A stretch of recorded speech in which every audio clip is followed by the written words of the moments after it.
ओम लक्ष्मीयाय नमः। लक्ष्मी माता सब पर अपनी कृपा बनाए रखना। फ्रेंड्स, आज की इस वीडियो में हम जानेंगे कि धनतेरस पर पूजा के समय हमें 13 दिए कहाँ कहाँ पर जलाने होते हैं, जिससे पूरे साल हमारे घर में धन प्राप्ति का योग बना रहेगा, जिससे हमारे घर में सुख समृद्धि आएगी और बीमारियों से मुक्ति मिलेगी। तो आइए जान लेते हैं कि धनतेरस पर पूजा के समय हमें 13 दिए जो हैं वो कहाँ पर जलाने हैं। इस साल धनतेरस का पर्व जो है वो 29 अक्टूबर को मनाया जा रहा है और धनतेरस के दिन सायकाल को 13 दिए जलाने की पौराणिक परंपरा है। इस दिन 13 दीप कुबेर को समर्पित करना चाहिए, क्योंकि कुबेर संपदा, वैभव, ऐश्वर्य, धन दौलत, संपत्ति के स्वामी माने गए हैं। इतना ही नहीं, धनतेरस के दिन 13 दीप जलाकर भगवान धन्वंतरी की पूजा की जाती है, क्योंकि धन्वंतरी देवताओं के वैद्य माने जाते हैं। अतः उनसे अच्छा स्वास्थ्य और सेहतमंद बनाए रखने के लिए प्रार्थना की जाती है।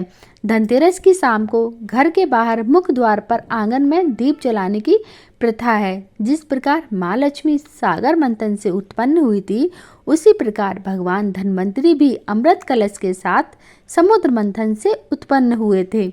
देवी लक्ष्मी धन की देवी मानी जाती हैं, अतः उनकी कृपा जो है वो पाने के लिए, अच्छा स्वास्थ्य और लंबी आयु पाने के लिए केवल 2 दिन पहले ही यानी कि धनतेरस से ही दीप मालाएं सजने लगती हैं।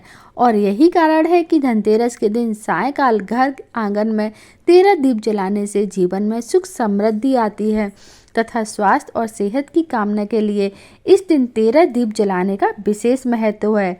दीपावली की तरह ही धनतेरस पर भी दीपदान करने का विशेष महत्व होता है और कार्तिक का महीना भी होता है, तो कार्तिक में तो विशेष महत्व होता ही है दीपदान का।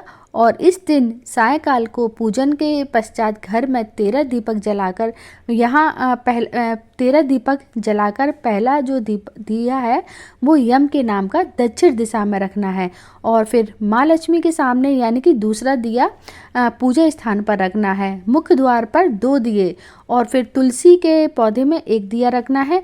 छत की मुंडेर पर 1 दिया रखना है और बाकी दीपक घर के अलग अलग कोनों में रखे जाते हैं। और इस दिन घर में जो चीज़ें उपयोग में आती हैं वो वस्तुएं खरीदने से 13 गुना वृद्धि की प्राप्ति होती है। इसलिए धनतेरस पर खरीदारी हमें जरूर करनी चाहिए। अब जान लेते हैं कि घर के हमें किन किन हिस्सों पर 13 दिए जलाने हैं। तो देखिए, धनतेरस की शाम को सबसे पहले आपको यम देव के नाम से दीपक जलाना है। यह दीपक घर के दक्षिण दिशा में आटे से बना हुआ चौमुखी दिया होना चाहिए। उसके बाद दूसरा दीपक जो है वो घी से जलाकर पूजा मंदिर या किसी उपयुक्त स्थान पर रखना चाहिए। तीसरा दीपक माता लक्ष्मी की मूर्ति के सामने जलाना है और चौथा दीपक तुलसी के पौधे के पास जलाना है। 5वां दीपक घर के मुख्य द्वार के सामने रखना है और फिर छठा दीपक पीपल के पेड़ के नीचे रखना है। 7वां दीपक आपके घर के पास में जो भी मंदिर है, पूजा स्थल है, वहाँ पर जलाना है। 8वां दीपक कूड़ेदान के पास जलाना है और 9वां दीपक शौचालय के बाहर जलाना है और 10वां दीपक जो है वो घर की छत पर रखना है। 11वां दीपक जो है वो घर की किसी खिड़की पर रखना, घर की किसी भी खिड़की पर रखना है और 12वां दीपक जो है वो घर की सबसे ऊंची जगह पर रखना है। 13वां दीपक जो है घर के आंगन में जलाना है। तो इस तरह से जो ये 13 दिए हैं धनतेरस के दिन हमें जलाने हैं, कहाँ कहाँ किन किन स्थान पर रखना है मैंने आपको बता दिया है। तो इस तरह से आप लोग भी धनतेरस के दिन खरीदारी जरूर करें, इससे 13 गुना वृद्धि होती है खरीदारी में। और फिर जो ये 13 दिया है ये भी अपने घर में ज़रूर जलाइएगा। और फ्रेंड्स, उम्मीद करती हूँ आज का वीडियो आपको पसंद आया हो, और वीडियो पसंद आया है तो प्लीज़ वीडियो को लाइक करना। अगर आप हमारे चैनल पर पहली बार आए हैं तो प्लीज़ चैनल को सब्सक्राइब जरूर करिएगा और कमेंट बॉक्स में जय माँ लिखकर अपनी हाजिरी जरूर लगाइएगा। बोलो लक्ष्मी माता की जय।